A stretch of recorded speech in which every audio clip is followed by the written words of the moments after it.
اعوذ باللہ من الشیطان الرجیم بسم اللہ الرحمن الرحیم الہی انطقنی بالہدی والہمنی التقوی۔ سلسلہ بحث امامت کے عنوان سے جاری تھا۔ عرض کیا تھا کہ امامت کے دو شعبے ہیں، ایک امامت عامہ اور ایک امامت خاصہ۔ ابھی تک ہماری گفتگو امامت عامہ میں جاری تھی اور بعض براہین عقلی، تاریخی اور قرآنی آیات کے عنوان سے بیان کیے تھے۔ دو باتیں اس کے ذیل میں ابھی باقی ہیں کہ جیسے ہی وہ بیان ہو جاتی ہیں تو اس کے بعد انشاءاللہ امامت خاصہ میں وارد ہو جائیں گے۔ امامت عامہ یعنی وہ ابحاث جو منصب امامت کے ساتھ سازگار ہیں، اور وہ خصوصیات جو امامت عامہ کے اندر بیان ہوں گی وہ تمام افراد امامت میں جاری و ساری رہیں گی۔ امام کا ہونا ضروری ہے، امام منصوص من اللہ ہوتا ہے، تو جو بھی امامت کا مصداق ہوگا وہ بھی منصوص من اللہ ہوگا، اس کو اللہ بنائے گا، کیونکہ امامت اللہ کا کام ہے، امام بنانا بشر کا کام نہیں ہے۔ آج کی گفتگو امامت عامہ کے شرائط میں سے ایک شرط ہے کہ عصمت کا ہونا ضروری ہے امامت کے لیے۔ یہیں سے پتہ چلتا ہے کہ عصمت کی حقیقت کو بیان ہونا چاہیے۔ دوسرا، علم غیب منصب عامہ امامت کے لیے ضروری ہے۔ تیسری بات انشاءاللہ جو امامت عامہ کے عنوان سے جاری رہے گی وہ معجزے کا ہونا ضروری ہے منصب امامت کے لیے۔ اب وہ جو بھی اس امامت کا مصداق طول تاریخ میں وجود میں آئے گا، یہ خصوصیات اس کے اندر ہونی چاہیے۔ خب آج اسی بات کو آگے بڑھاتے ہیں، بات سے عصمت کے جو امامت عامہ کا لازمہ ہے۔ عصمت لغت کے اعتبار سے عین صاد میم آسما وہاں پہ استعمال ہوتا ہے کہ جہاں پہ ایک حقیقت بعض خطرات کے ساتھ ملحق ہو اور ان خطرات اس چیز کو محفوظ کر لیا جائے، وہاں پہ لفظ آسما یا آسما استعمال ہوتا ہے۔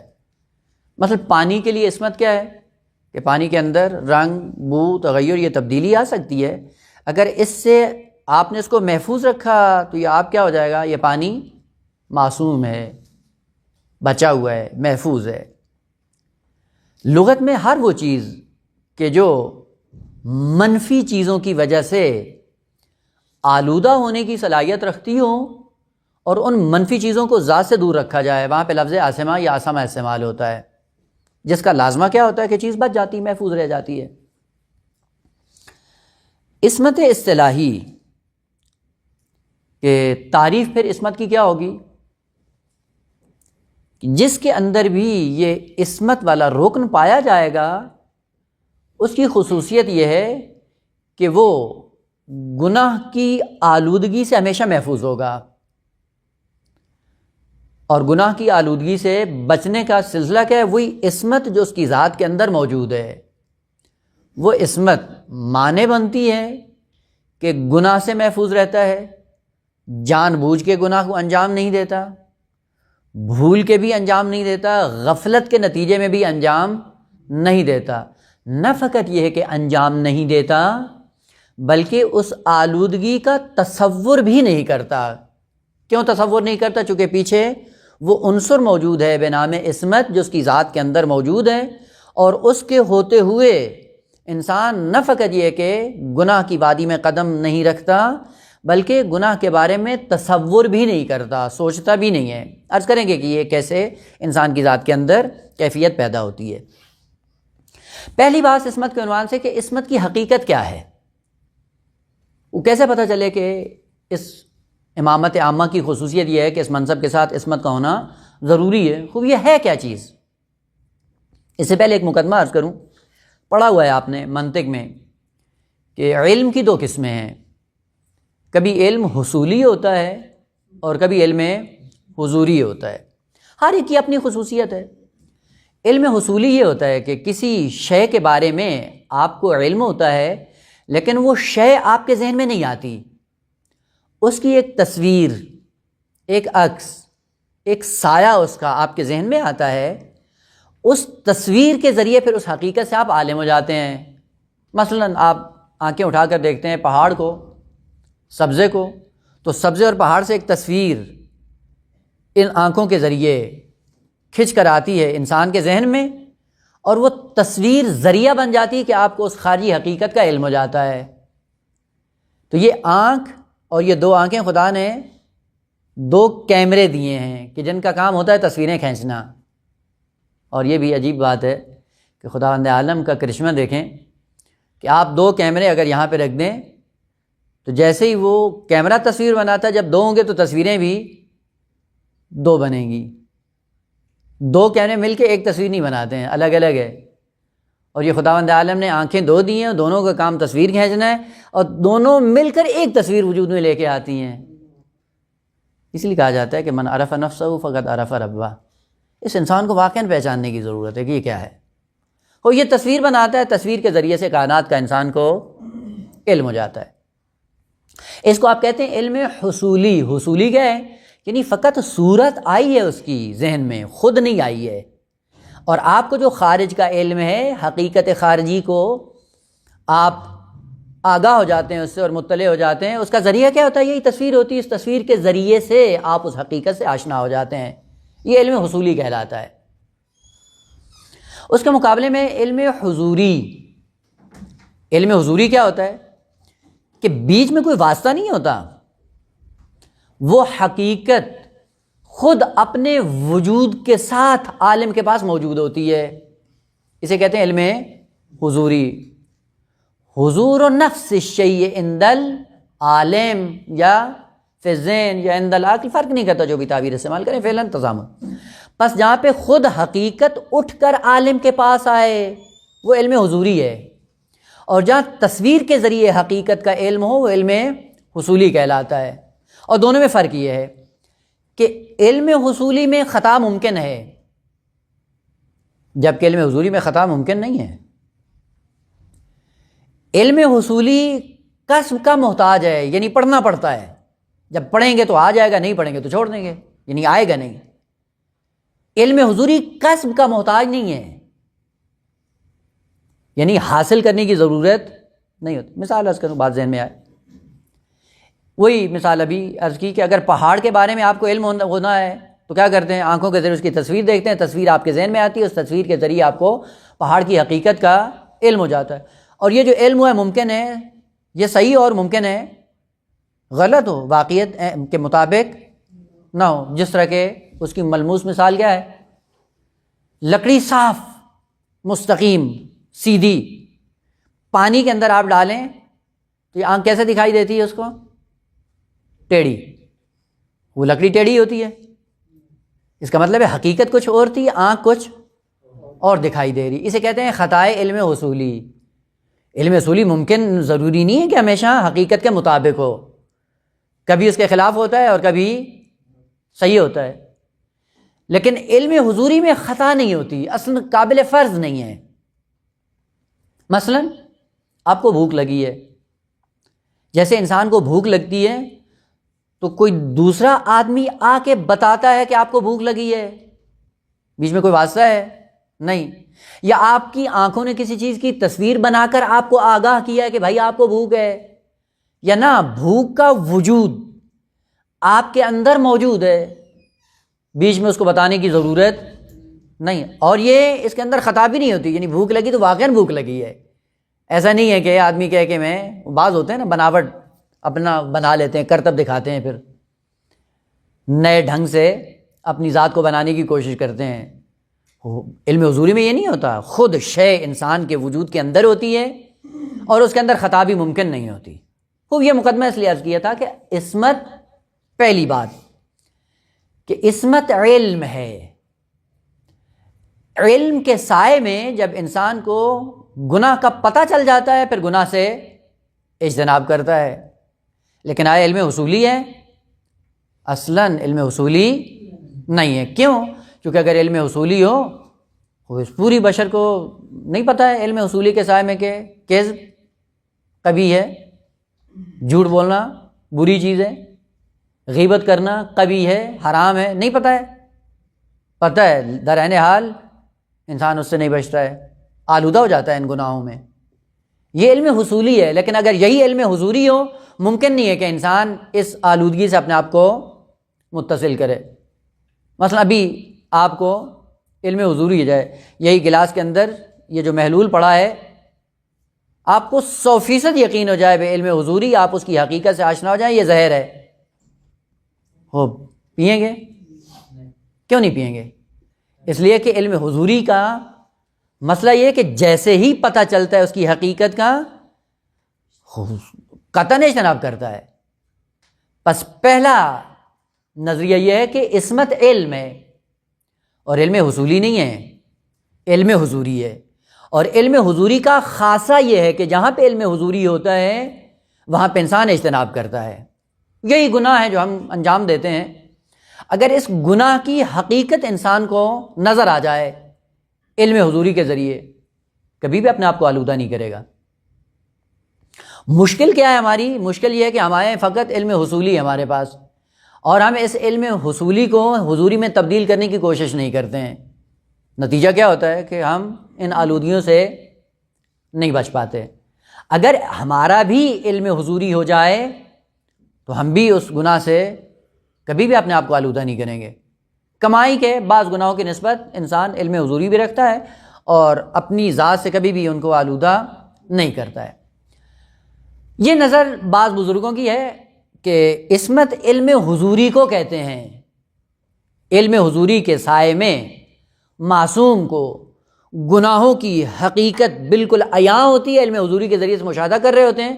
اور کوئی بھی عاقل انسان جس طرح کے زہر کا اس کو علم حضوری ہو جاتا ہے، کبھی بھی نوش کرنے کے لیے آمادہ نہیں ہوتا. حقیقت گناہ معصوم کے نزدیک علم حضوری کے ذریعے سامنے آتی ہے، جس کے نتیجے میں معصوم کبھی بھی اپنے آپ کو گناہ سے آلودہ نہیں کرتا. سوال کہ یہ علم حضوری انسان اس پہ فائز کب ہوتا ہے؟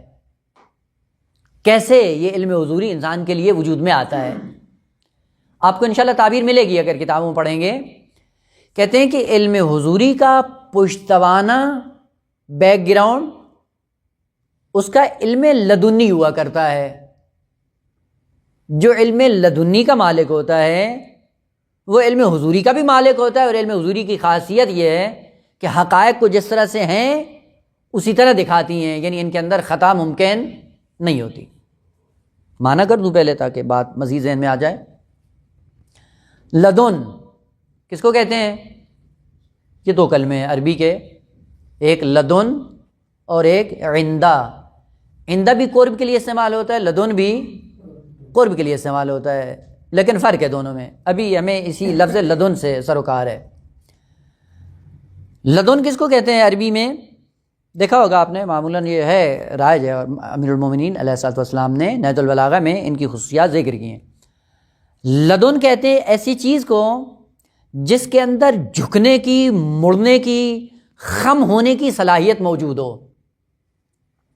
اس کے مقابلے میں بعض ایسی شاخیں ہوتی ہیں جن کو آپ خم کرنا چاہیں، موڑنا چاہیں، نہیں مڑتی ہیں، سخت ہوتی ہیں.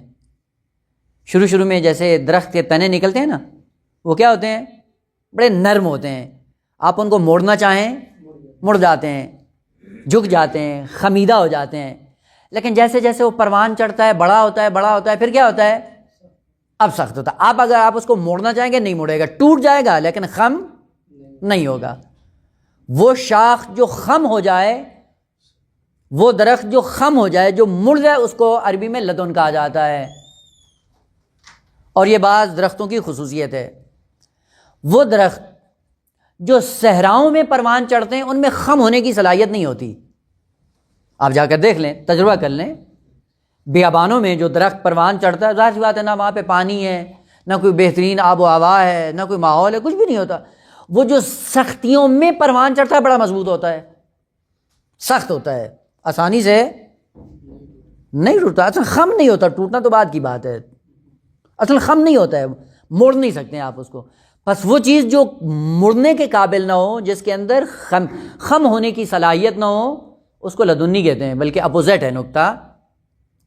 لدن وہ درخت کہ جس کی شاخیں اتنی نرم ہوں، جب چاہیں جہاں چاہیں جس طرح چاہیں موڑ دیں، خم کر دیں.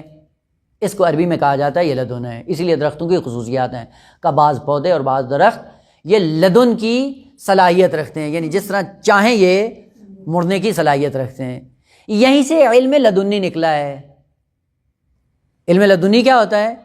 کہ وہ علم آتا ہی تب ہے جب انسان کے اندر انعطاف اور جھکاؤ اور خمیدگی آئے. جس انسان کے اندر جھکاؤ نہیں آتا، جو جھکتا نہیں ہے، جو انعطاف پذیر نہیں ہوتا، اس کے اندر علم بھی نہیں آتا ہے. آپ دیکھ لیں، یہ آپ اپنے یعنی اطراف میں حوزے میں جا کر دیکھ لیں، جو تکبر اور استکبار اور غرور کا شکار ہوتے ہیں، کتنا علم ہوتا ہے. ایک سوال کریں، اگلے سوال کا جواب ان کو معلوم نہیں ہوتا ہے. جھکاؤ نہیں ہے، خضوع نہیں ہے، خشوع نہیں ہے، جھکتا نہیں ہے. خود جب جھکتا نہیں ہے تو کچھ آتا بھی نہیں ہے. مقام لدن کا مطلب یہ ہے کہ اس طرح سے انسان جھکے جس طرح خدا جھکانا چاہتا ہے، اور جو خدا کے اوامر اور نواہی کے مقابلے میں جھکنے اور خم ہونے کی صلاحیت رکھتا ہے، جیسے جھکتا ہے وہ خداوند عالم کے فیض کو لینا شروع کر دیتا ہے. پہلا فیض جو اس خمیدگی کی صورت میں انسان کو میسر آتا ہے وہ علم لدنی ہے. پس جو جتنا جھکتا ہے اس کو اتنا ہی علم دیا جاتا ہے.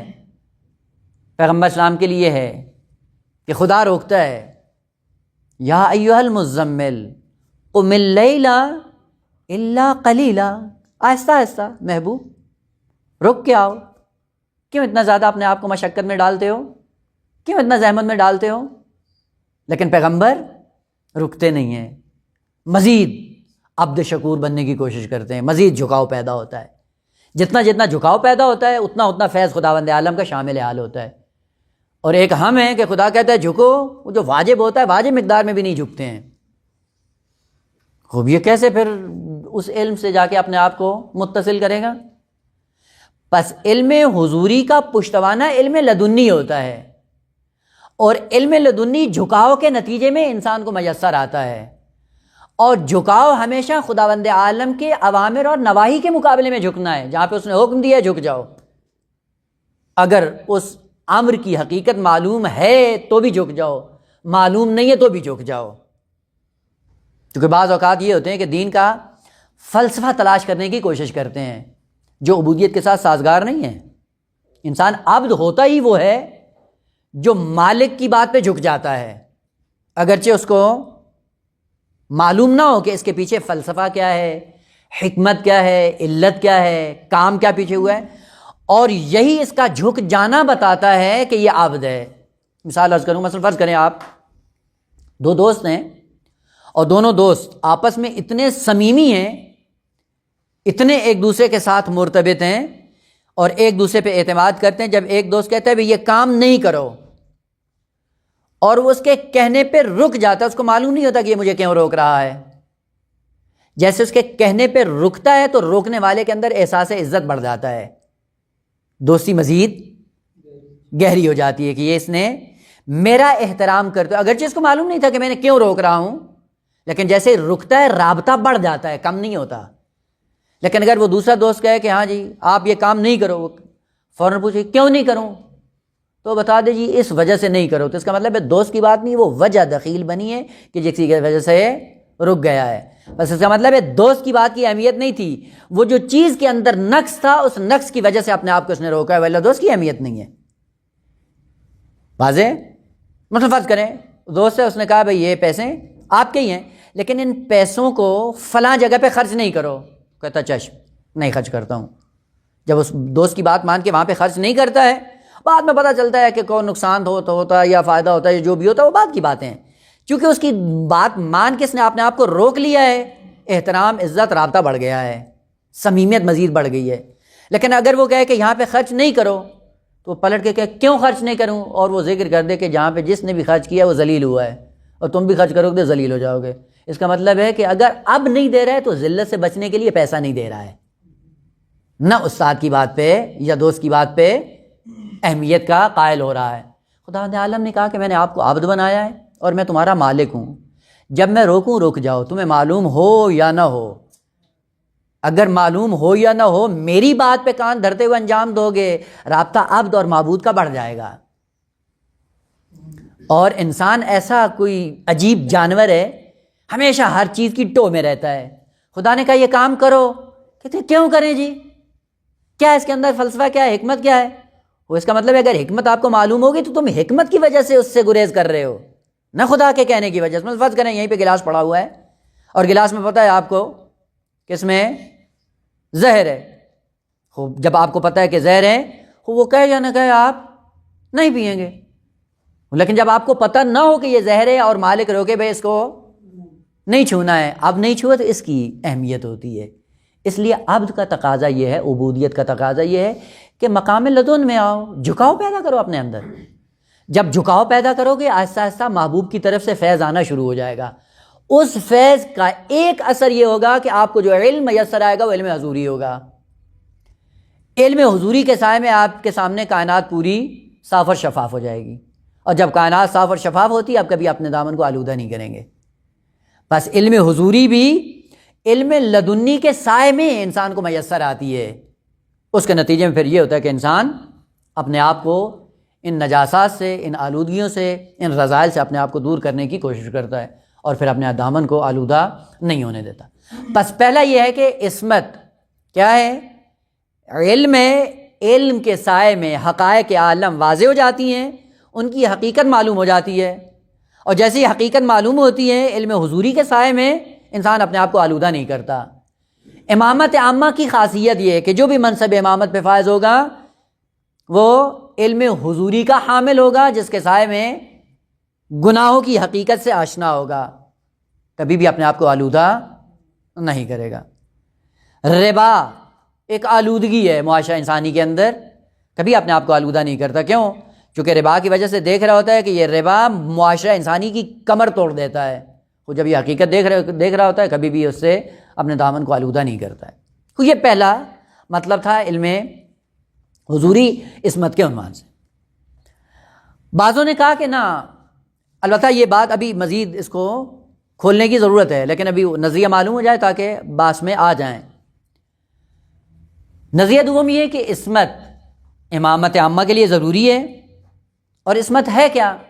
کہتے ہیں عصمت ایک ایسی طاقت ہے، ایک ایسا ملکہ ہے، ایک ایسی قوت ہے، ایک ایسی نیرو ہے انسان کی ذات کے اندر کہ جس طاقت کی وجہ سے انسان گناہ کرنے سے رک جاتا ہے۔ سوال، وہ طاقت آتی کہاں سے؟ کہتے ہیں وہ طاقت ملکہ ہے، اور ملکہ جب انسان کا بن جاتا ہے تو پھر انسان آہستہ آہستہ گناہوں سے بچنا شروع کر دیتا ہے۔ ملکے کی خصوصیت یہ ہوتی ہے، البتہ یہ ملکہ وہ اردو والا نہیں، بادشاہ زادی کو ملکہ کہتے ہیں نا۔ ملکہ یعنی ایک طاقت، ایک قوت جو انسان کے وجود کے اندر پیدا ہوتی ہے۔ پیدا ہوتی کیسے ہے؟ تکرار عمل سے وجود میں آتی ہے، اور اتنا تکرار عمل ہوتا ہے کہ اس کے بعد وہ کام کرنا انسان کے بائیں ہاتھ کا کھیل ہو جاتا ہے۔ اب کیا کہتے ہیں؟ ملکہ ہو گیا۔ مثلا فرض کریں ایک شخص سے پہلے دن جاتا ہے سوئمنگ کرنے کے لیے، اور ادھر سے تیراکی نہیں جانتا ہے، ڈرتا رہتا ہے، پانی میں کودوں نہیں کودوں، کیا کروں، سوچتا رہتا ہے۔ پھر ایسی جگہ کا انتخاب کرتا ہے جہاں پہ پانی زیادہ گہرا نہ ہو، جانتا نہیں ہے، ڈرتا رہتا ہے۔ لیکن ایک آدمی ہے جس نے تیراکی سیکھی ہوئی ہے، وہ اس کے لیے پھر پانی کی سطح فرق نہیں کرتی ہے، زیادہ گہرا ہو، کم ہو، بہت زیادہ فرق نہیں، کود جاتا ہے۔ یہ جو کود گیا، کیوں کود گیا ہے؟ ڈر نہیں ہے، خوف نہیں ہے۔ وجہ کیا ہے؟ کہ ایک ایسی طاقت ہے کہ جس نے ملکہ کی صورت میں حاصل کی ہے، حاصل کرنے کے بعد یہ کام کرنا اس کے لیے بہت آسان ہو جاتا ہے۔ اسے جو چیز اکساتی ہے کہ یہ کام کر لو اور آسانی سے کر لیتا ہے، کس وجہ سے کر رہا ہے؟ چونکہ پیچھے ایک طاقت موجود ہے، جس طاقت کے بل بوتے پہ یہ کام کرنا اس کے لیے آسان ہو جاتا ہے۔ اس طاقت کو کیا کہتے ہیں؟ ملکہ۔ وجود میں کیسے آتی ہے؟ تکرار عمل سے وجود میں آتی ہے۔ یا مثلا فرض کریں شروع میں ڈرائیونگ انسان کو نہیں آتی ہے، ڈرتا ہے، گاڑی میں بیٹھ کے چلانے کے لیے ڈرتا ہے، پھر آہستہ آہستہ تمرین کرتا ہے، تکرار کرتا ہے، پھر ایک دن وہ ڈر اور خوف اس کا ختم ہو جاتا ہے، اور اس کے بعد اب رش کی بات نہیں ہے، کسی چیز کی نہیں ہے، جاتا ہے بہترین انداز سے گاڑی چلا رہا ہوتا ہے۔ تو یہ گاڑی چلانا کیا ہے، ملکہ بن جاتا ہے انسان کے لیے، لیکن بنتا کب ہے؟ تکرار عمل سے۔ پس تکرار عمل کے نتیجے میں ایک توانائی انسان کے وجود کے اندر پیدا ہوتی ہے، جس توانائی کے سائے میں وہ بڑی آسانی سے کام انجام دے دیتا ہے۔ وہ عصمت کا معنی یہ ہے کہ جو تکرار عمل سے توانائی انسان کے وجود کے اندر پیدا ہوتی ہے، جس توانائی کے نتیجے میں جب باہر آتا ہے، نامحرم سامنے آتی ہے، آسانی سے اپنے آپ کو محفوظ کر لیتا ہے، لیکن جس کے اندر یہ توانائی نہیں ہوتی وہ اپنے آپ کو آلودہ کر لیتا ہے۔ حضرت یوسف علیہ السلام نے اپنے آپ کو بچا لیا، جوانی بھی تھی، عین شباب کا عالم بھی تھا، اور سامنے والی بھی کوئی بدصورت خاتون نہیں تھی، شہرۂ عالم خوبصورتی جس کی مقدر بنی ہوئی تھی، اور مطالبہ بھی اس کی طرف سے تھا، دروازے سارے بند ہیں۔ اب وہ توانائی آ کے کیسے روکتی ہے؟ اور عجیب بات ہے، کام تنہائی میں حضرت یوسف علیہ السلام نے انجام دیا، اپنی پاکیزگی کو محفوظ رکھا، اور وہ جو تنہائی میں کام انجام پایا تھا شہرائے عالم بن گیا، خداوند عالم نے عام کر دیا۔ البتہ یہ بھی ہے، روایات کا مضمون ہے کہ جو محارم الہی ہیں جن میں ٹیمپریری لذت ہوتی ہے، اگر خدا کی خاطر ان محرمات سے آپ بچیں، یہ خدا کا وعدہ ہے کہ اسی حرام کو حلال بنا کر تمہیں پیش کر دوں گا، وعدہ ہے یہ خدا کا، روایات میں معصومین نے ذکر کیا ہے۔ وہی جو حرام کے اندر لذت آ رہی ہے، خدا کی خاطر آپ اس حرمت سے دستبردار ہو جائیں، اسی چیز کو خداوند عالم کا وعدہ ہے پہلے حلال بناؤں گا، حلال بنا کر تمہیں پیش کروں گا، اور یہ خدا کا وعدہ ہے۔ وہی زلیخا جو خوبصورت بھی تھی، سب کچھ تھا، لیکن اب حرام تھی، اس حرمت سے حضرت یوسف علیہ السلام نے منہ موڑا، بوڑھی ہو گئی، لیکن خدا نے عین جوانی کے عالم میں پلٹا کے حلال بنا کے زوجہ بنا کے پیش کر دیا، خدا کا وعدہ ہے۔ محقق میر داماد، نام سنا ہے نا؟ شیخ بہائی کے ہم عصر اور شیخ بہائی کے ہم باس بھی تھے۔ غربت تھی اس وقت، آگا طلاب کے پاس کدھر پیسہ تھا اور کیا امکانات تھے۔ آج طلاب کے پاس سب کچھ ہے لیکن علم نہیں ہے، اس زمانے میں علماء کے پاس علم تھا لیکن باقی کچھ بھی نہیں تھا، چراغ نہیں تھا جس پہ بیٹھ کے رات کو مطالعہ کریں۔ رات کو نکلے، وادی اسلام آباد ہیں، اپنے مرومین کے لیے قبروں پہ چراغ جلایا کرتے تھے، وہاں سے اٹھے باہر نکلے، البتہ وادی اسلام کا یہ کہاں کا ہے معلوم نہیں ہے، واقعہ ظاہراً ایران کا ہے وادی اسلام کا، چونکہ وہ وہاں پہ نہیں تھے، نہیں ایران کے اندر سے قبرستان میں بیٹھے ہوئے تھے، قبر کے اوپر وہ چراغ جل رہا تھا، اس پہ بیٹھ کے مطالعہ کر رہے تھے۔ میر داماد شاہ جو ہے وہ رات کو نکلے اپنے گشت کے لیے اور اپنے اہل و عیال کے ساتھ، رات کی تاریکی میں بیٹی اس کی جدا ہو گئی بادشاہ سے، راستہ بھٹک گئی، اور تاریکی کے عالم میں وہ ڈھونڈتے رہے، نہیں ملی، بالآخر دیکھا دور سے کہ کہیں پہ روشنی نظر آ رہی ہے، تو اس لڑکی نے، بادشاہ زادی نے اسی روشنی کی طرف بڑھنا شروع کیا، اور آئی دیکھا کہ ایک طالب علم ہے، مولانا صاحب ہیں، اور کتاب کھول کے اپنا پڑھ رہے ہیں۔ جیسے ہی دیکھا کہ کون ہے ساتھ میں آیا ہے، تو دیکھا انتہائی حسین و جمیل خاتون، عین جوانی کا عالم، اور اس کے بعد نظر اٹھا کے نہیں دیکھا کہ یہ کون ہے اور کیا ہے، مطالعہ کرتے رہے، اور چراغ کے اوپر اپنی انگلی جلانا شروع کر دیں، پہلی انگلی جلائی، دوسری جلائی، تیسری جلائی، چوتھی، 10 انگلیاں ساری کباب کر دی چراغ کے اوپر، اور نماز شب کا ٹائم ہو، اٹھ کے نماز پڑھی چلے گئے۔ اب بادشاہ کو خطرہ تھا کہ بیٹی رات کی تاریکی میں گم ہوئی ہے تو خدا نہ خواستہ خیر ہی ہو۔ بیٹی کو بلایا، کیا ہوا؟ باپ کو بتایا کہ میں خدا کے شکر سے بالکل محفوظ ہوں، کچھ بھی نہیں ہوا، لیکن ایک ماجرا میں نے بڑا عجیب دیکھا ہے کہ قبر کے کنارے ایک آدمی بیٹھ کے، طالب علم تھا، مطالعہ کر رہا تھا، اور اس نے آنکھیں اٹھا کے میری طرف دیکھا نہیں ہے، بس وہ اپنی انگلیاں جلاتا رہا تھا، مجھے نہیں معلوم کہ کیوں انگلیاں جلا رہا تھا، کوئی مرتاز تھا، ہوتے ہیں نا بعض لوگ یہ جو عامل ہوتے ہیں، بعض اب الٹی سیدھی حرکتیں کرتے رہتے ہیں، عامل تھا، مرتاز تھا، جادوگر تھا، ساحر تھا، کیا تھا، یہ عجیب سا ماجرا دیکھا ہے۔ صبح اٹھے تو کہا کہ جاؤ بھائی مدرسے میں جو طالب علم پکڑ کے لے آؤ جس کا ہاتھ جلا ہوا ہے. وہ گئے تو میر داماد تھے، بلایا کہ دونوں ہاتھ 5 انگلیاں جلی ہوئی ہیں. بلایا اور بلانے کے بعد کہا کہ بھئی یہ کیا کیا تم نے؟ کہا کچھ بھی نہیں، رات کی تاریکی بھی تھی، تنہائی بھی تھی، گناہ کے سارے مواقع فراہم تھے اور شیطان بار بار وسوسہ کر رہا تھا. کوئی دیکھنے والا نہیں ہے، کیا ہے، لذت ہے اور خدا کی نعمت آئی ہوئی ہے، اس کو کیوں ٹھکراتے ہو؟ فوراً عقل کے سائے میں اپنے نفس کو سمجھایا کہ اگر اس طرح اپنے آپ کو آلودہ کرو گے جہنم تمہارا مقدر ہے. اور جہنم کے بارے میں سنا ہوا ہے کہ اصلاً جہنم کے ایک دروازے کے ایک گوشے کو اگر دنیا کے اوپر کھول دیا جائے پوری دنیا جل کر کوئلہ ہو جائے. تو کہا کہ میں نے اپنا امتحان کیا کہ دیکھو وہ تو بعد کی بات ہے، یہ دنیا کی آگ تم برداشت کر سکتے ہو؟ اگر یہ برداشت کر لو تو پھر اپنے آپ کو آلودہ کر لو اس گناہ سے، اور اگر یہ برداشت نہیں کر سکتے ہو تو پھر اپنے آپ کو آلودہ نہیں کرو. تو کہتے ہیں میں نے اسی نیت سے اپنے ہاتھوں کو جلانا شروع کیا کہ دیکھیں میں برداشت کر سکتا ہوں یا نہیں. 10 انگلیاں میں نے جلا دی، نماز کا ٹائم اٹھ کے میں چلا گیا. بھری محفل میں شاہ نے اپنی بیٹی سے اجازت لی، اس طالب علم سے شادی کرنی ہے. کہا جو ایسا پاکیزہ ہو کیوں نہیں کریں گے. بادشاہ نے اسی بیٹی کا رشتہ ان کو دے دیا. ان کا نام کچھ اور تھا اور میر داماد نام پڑا اس بادشاہ کی وجہ سے کہ بادشاہ کا داماد تھا. یقین جانیے محرمات اگر خدا کی خاطر، نہ شہرت یا بقیہ اسباب اور عوامل کی خاطر، نہ جہاں پہ انسان محرمات میں گرفتار ہو جائے اور خدا کی رضایت کی خاطر اس گناہ سے دستبردار ہو جائے، اسی کو خداوند عالم حلال بنا کر شیرین اور لذیذ ترین بنا کر انسان کی زندگی میں دے دیتا ہے. لیکن افسوس یہ کہ ہمیں ان چیزوں کا باور نہیں ہے، عقیدہ نہیں ہے، ہمیں اعتماد نہیں ہوتا ان چیزوں پہ. خوب عرض کرنے کا مطلب کیا تھا کہ عصمت ایک ہے ملکہ. ملکہ کہاں سے آتا ہے؟ تکرار عمل سے. تکرار عمل کے سائے میں ایک توانائی انسان کے اندر پیدا ہوتی ہے جس کے نتیجے میں انسان اپنے آپ کو گناہوں سے بچا لیتا ہے.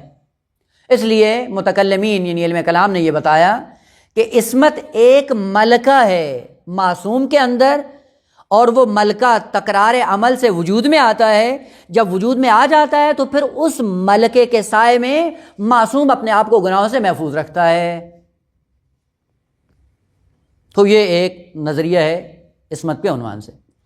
خود سوال یہ ہے کہ آقا اگر عصمت ایک ملکہ ہے، ایک توانائی ہے اور طاقت ہے انسان کے وجود کے اندر، نمایاں ہوتی ہے، ظاہر ہوتی ہے، اور نمایاں بھی کہاں سے ہوتی ہے؟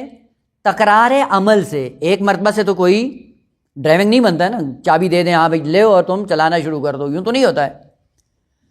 ملکہ ہمیشہ تکرار عمل سے وجود میں آتا ہے. وہ سوال، بعض نمونے ہمیں ایسے ملتے ہیں معصومین کی دنیا میں کہ جنہوں نے کوئی عمل انجام نہیں دیا ہے، تکرار عمل تو بات کی بات ہے، کوئی عمل وجود میں نہیں آیا ہے، درحالی کہ وہ معصوم تھے. مثلا حضرت عیسیٰ علیہ الصلوۃ والسلام ایک دن کا ہے، اور حضرت مریم جب لے کے آتی ہیں تو فوراً معاشرہ کیا کہتا ہے؟ یا اخت ہارون ما کان ابوک امرأ سوء وما کانت امک بغیہ. جو ہم جانتے ہیں وہ یہ تھا کہ نہ تیرا باپ ایسا تھا نہ ماں ایسی تھی، اور تم نے شادی نہیں کی ہے، یہ بچہ کہاں سے آ گیا؟ یعنی یہ ایک قسم کا کنایا تھا جناب مریم کے لیے. دوسری طرف سے تہمت کیا تھی؟ معاذ اللہ زنا کی تھی. ظاہر سے شادی تو کی نہیں، شادی ہوتی تو ہمیں بھی پتہ ہوتا ہے بھائی آپ کی یہاں شادی ہوئی ہے، لوگوں کو پتہ ہوتا ہے، اس لیے ولیمہ دینا مستحب ہوتا ہے کہ لوگوں کو پتہ چل جائے بھائی ان کا رشتہ ازدواجی برقرار ہو گیا ہے. ہم نے تو دیکھا نہیں ہے، اور یہ سلسلہ کیسے ہوگا؟ ضمن بات میں مکمل کروں. یا اخت ہارون، اے ہارون کی بہن. وہ آیا، ان کا بھائی تھا جس کا نام ہارون تھا. اصل آپ کو پتہ ہے کہ جناب مریم اور عمران جو ان کے والد تھے، عمران اور حضرت زکریا، یہ آپس میں کیا تھے؟ ساڑو تھے. فارسی میں کہتے ہیں بادناغ، ہم زلف کہتے ہیں اردو میں. یہ ہم زلف تھے. عمران کی بیوی اور جناب زکریا کی بیوی دونوں بہنیں تھیں. اور دونوں لاولد تھے. جناب عمران کے جو بیوی تھی اس نے نذر کی تھی خداوند عالم، خدا مجھے اولاد عطا کر، میں اس کو بیت المقدس کے لیے وقف کر دوں گی. وہ نظر قبول ہوئی، خداوند عالم نے مریم جیسی اولاد دی، ایک دم پریشان ہو گئی. پریشان ہونے کے بعد خدا ہے میں نے تو نظر کی تھی کہ بیٹا ہوگا، بیٹا بیت المقدس کی جا کے خدمت کرتا ہے، بیٹیاں تو نہیں کرتی ہیں، لیکن چونکہ نظر کی تھی لہذا وقف کر دیا. اور جناب زکریا خالو تھے جناب مریم کے، اولاد تھی نہیں. وہ پھر یہ کیسے ہوا یا اختہ ہارون، ہارون کی بہن، خوب اصل ان کا بھائی نہیں ہے، کوئی بیٹا نہیں ہے جناب عمران کا، جس کی وجہ سے کہا جائے یا اختہ ہارون. یہ وہ نمونے ہیں قرآن کے کہ جہاں پہ قرآن کی تعلیمات سے آشنا ہونا بہت ضروری ہے. قرآن کے اندر بعض کلمات ایسے ہیں جو محاوراتی طور پہ استعمال ہوتے ہیں، اور جب آپ اردو میں منتقل کریں تو لفظی معنی نہیں کرو، محاوراتی ترجمہ کرو، کیونکہ جس فضا میں وہ آیت آئی ہے اس فضا کو جاننا بڑا ضروری ہے. یہ یا اختہ ہارون ایک ضرب المثل تھی اس زمانے میں پاکیزگی کی. جو بہت زیادہ پارسا اور پاکیزہ ہوتا تھا اس کو کہتے تھے اخت ہارون. اب وہ مذکر ہو تو بھی اخت ہارون ہے، یا اگر مذکر ہوتا معذرت اگر مؤنث ہوتا اخت ہارون کہتے، اور اگر مذکر ہوتا تو اخ ہارون کہتے. یعنی یہ ہارون کی بہن ہے اور یہ ہارون کا بھائی. یہ بہن اور بھائی نہیں ہے، بلکہ کیا ہے، ہارون ایک نمونہ تھا تقوی اور پارسائی کا. اور لفظ اخ اور اخت بھائی اور بہن کے لیے استعمال نہیں ہوتا ہے. یعنی لفظ اخ اور اخت کا معنی بھائی نہیں ہے عربی میں. اخ اور اخت کا معنی کیا ہوتا ہے؟ مماثلت، مشابہت، ایک جیسا ہونا. وہ بھائی کو بھائی کیوں کہتے ہیں؟ چونکہ ماں باپ میں دونوں ایک جیسے ہوتے ہیں، اس لیے اس کو بھائی کہہ دیتے ہیں. اور ہم نے سمجھا شاید بھائی یہی ہوتا ہے نا. جن کے اندر مماثلت پائی جاتی ہو اس مماثلت کو لفظ اخ یا اخت سے تعبیر کیا جاتا ہے. ان کو بھائی کیوں کہتے ہیں؟ چونکہ مماثلت ہے کس میں؟ جو باپ اس کا ہے وہی باپ اس کا ہے، جو ماں اس کی ہے وہی ماں اس کی ہے. اس تناظر ان کو بھائی کہہ دیتے ہیں. بھائی معنی نہیں ہے لفظ اخ کا یا لفظ اخت کا. بہن کو جو بہن کہتے ہیں مماثلت کی وجہ سے. وہ مماثلت کیا ہے؟ ماں باپ میں تشابہ ہوتا ہے. اس لیے قرآن نے خوبصورت کہا انما المؤمنون اخوا بھی ترجمہ غلط کرتے ہیں. مومن بھائی ہیں. کس نے کہا بھائی ہیں؟ مومنین کون ہے؟ کہا کمالات کی دنیا میں ایک دوسرے کے ساتھ مماثلت رکھتے ہیں. جو کمال اس میں ہوتا ہے وہ کمال دوسرے میں ہوتا ہے، اور انہی کمالات کی دنیا میں ایک جیسے ہوتے ہیں. علم میں ایک جیسے ہیں، تقوی میں ایک جیسے ہیں، ایمان میں ایک جیسے ہیں. یہ مماثلت بتاتی ہے کہ یہ رابطہ اخوت کا ہے. یا اخت ہارون، اے ہارون جیسی. ہارون کیا تھا؟ نمونہ تھا تقوی اور پارسائی کا. یعنی جس کو بہت زیادہ پارسا کہنا ہوتا تھا تو کہہ دیتے تھے یہ اخ ہارون ہے یا اخت ہارون ہے. بس یہ ضرب المثل تھی، نہیں یہ کہ ان کا کوئی بھائی تھا. تقوی اور پارسائی میں آپ ہارون جیسی تھی، اور جو ہارون جیسا ہو اس کے ساتھ یہ نمونہ ہو، یہ کیسے ممکن ہے؟ مثلا فرض کریں یہ ایک پنجابی میں یہ ایک جملہ استعمال ہوتا ہے، نہیں معلوم اب اردو میں اس کا کوئی نیم البدل ہے یا نہیں، مجھے نہیں معلوم. جو بہت زیادہ پارسا بننے کی کوشش کرتا ہے تو ہم پنجابی میں کہتے ہیں او بے حاجی سلتی، ہمیں آپ کا پتہ ہے. یہ حاجی سلتی بھی اسی پارسائی کا ایک نمونہ ہے. جو اتنی پارسائی میں ہارون جیسی ہو اور اس سے ایک بچہ بغیر شادی کے وجود میں آ جائے، واقعاً قابل تعجب ہے. لہٰذا فوراً کہا یا اخت ہارون ماں کانا ابو کے امرأ سوء، نہ باپ آپ کا ایسا تھا. جو ہم نے آپ کے باپ کو دیکھا ہے انتہائی پاکیزہ انسان تھا. ماں آپ کی اپنی مثال تھی، بغیر شوہر کے یہ بچہ کیسے آ گیا؟ فاشارت الیہ، وہاں پہ بولی نہیں. جناب مریم کلام نہیں کرتی. اب یہ ایک دن کا بچہ بڑھتا ہے اور گفتگو کرتا ہے. جیسے اشارہ کیا کیف نکلم من کان فی المہد صبیا، اس سے کیسے کلام کریں؟ میں مذاق کرتی ہوں، مگر آپ نے دیکھا ہے کہ ایک دن کا بچہ کلام کرتا ہو. جیسے انہوں نے کہا کیف نکلم، فوراً حضرت عیسیٰ علیہ السلام نے کلام کرنا شروع کی.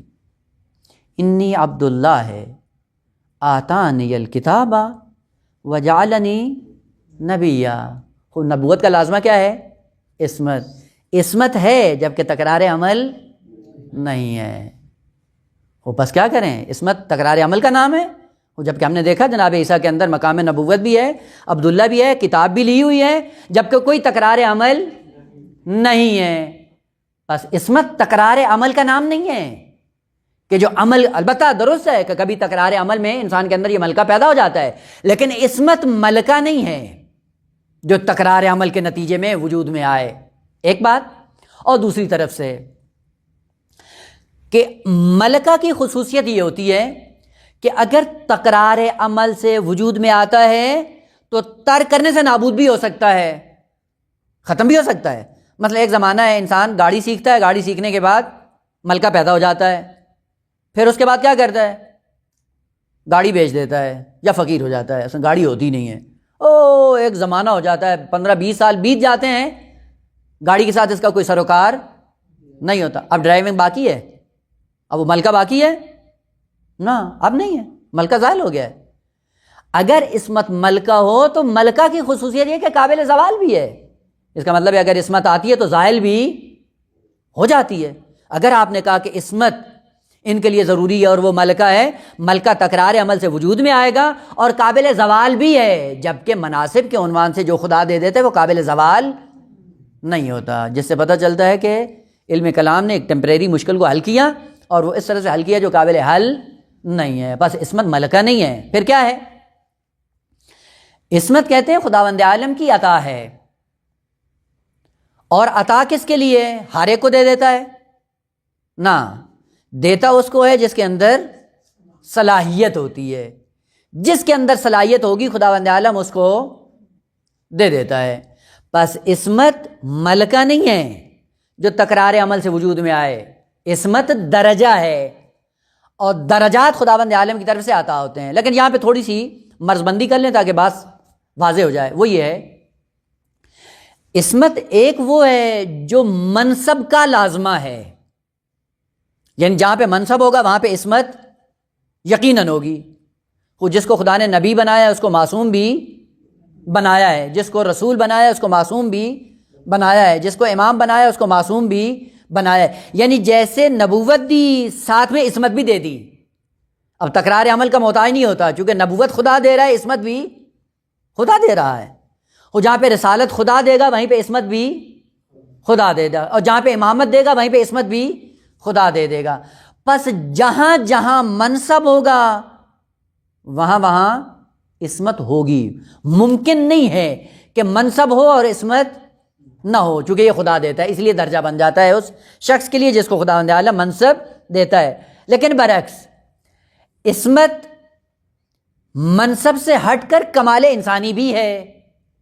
کمال انسانی کیا ہے؟ یعنی جس کو طے کیا جا سکتا ہے، جس کو حاصل کیا جا سکتا ہے، جس درجے پہ انسان فائز ہو سکتا ہے، اس کو کہا جاتا ہے کہ یہ عصمت رتبہ ہے، یہ عصمت کمال انسانی ہے۔ اس کمال سے خدا نے کسی کو روکا نہیں ہے، قیامت تک جو بھی اس درجے پہ آنا چاہے آ سکتا ہے۔ غیر معصومین کی دنیا میں آپ جا کر دیکھیں، آپ کو پتہ چل جائے گا کہ منصب ان کے پاس نہیں تھا لیکن عصمت کی دنیا پہ فائز تھے۔ اس کا برجستہ ترین نمونہ پہلا جناب سیدہ فاطمہ زہرا سلام اللہ علیہا،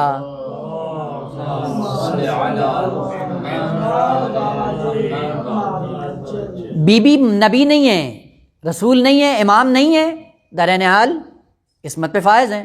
یا دوسری طرف سے جناب زینب کبریٰ سلام اللہ علیہا، امام سجاد علیہ السلام کی تعبیر کے مطابق یا عمت انت بحمد اللہ عالمۃ غیر معلمہ، آپ عالمہ غیر معلمہ کا مطلب کیا ہے؟ یعنی عالمہ ہیں، کسی سے سیکھا بھی، یعنی آپ کے پاس جو علم ہے وہ کون سا ہے؟ علم لدنی۔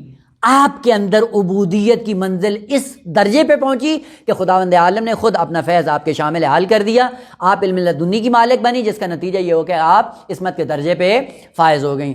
بس خلاصہ کیا ہوا کہ عصمت ملکہ نہیں ہے، عصمت یا علم حضوری ہے جس کا پشتوانہ علم لدنی ہوا کرتا ہے، یا عصمت وہ منصب ہے جو خداوند عالم ان مناصب کے سائے میں ایک انسان کو عطا کر دیتا ہے، تکرار عمل کا نام نہیں ہے۔ البتہ وہ عصمت جو رتبہ اور کمال انسانی ہے اس کو اس سے الگ کر دیں۔ اور طلبگی اصطلاح میں اگر ہم بیان کرنا چاہیں، ہر نبی معصوم ہوتا ہے لیکن ہر معصوم کا نبی ہونا ضروری نہیں ہے، عام خاص مطلق ہے۔ بس بی بی معصومہ ہے، نبی بھی نہیں ہے، رسول بھی نہیں ہے اور امام بھی نہیں ہے۔